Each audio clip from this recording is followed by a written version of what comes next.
En el Corazón de la Palabra, Reflexiones de Padre José María, SCTJM, sobre las lecturas diarias de la Santa Misa. Martes de la segunda semana del tiempo ordinario. El sábado se hizo para el hombre.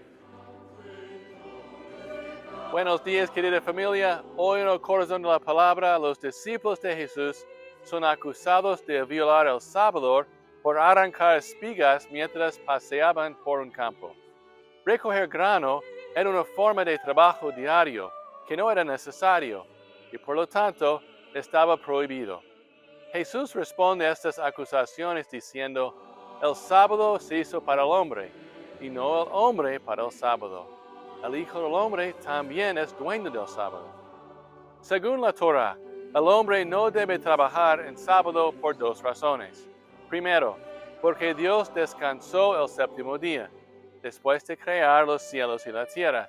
Y segundo, porque el pueblo de Israel fueron esclavos en Egipto, y trabajar en sábado era señal de estar esclavizado.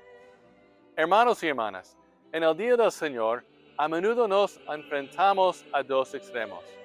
Permitimos que el ocio y el entretenimiento tengan prioridad sobre el Señor, o permitimos que el trabajo domine nuestras vidas, descuidando el mandamiento de descansar en el Señor. Jesús nos dice que el sábado es un don de Dios para que podamos entrar en íntima comunión con Él. Cada domingo, no olvidemos este increíble don, el don de asistir a la Santa Misa cada domingo, con el corazón abierto y agradecido, porque el sábado se hizo para el hombre. Escuchemos las palabras de Madre Adela.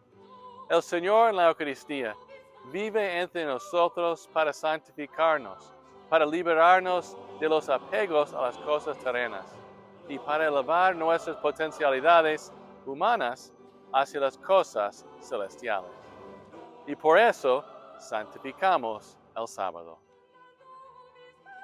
Todo por el corazón de Jesús, a través del corazón de María.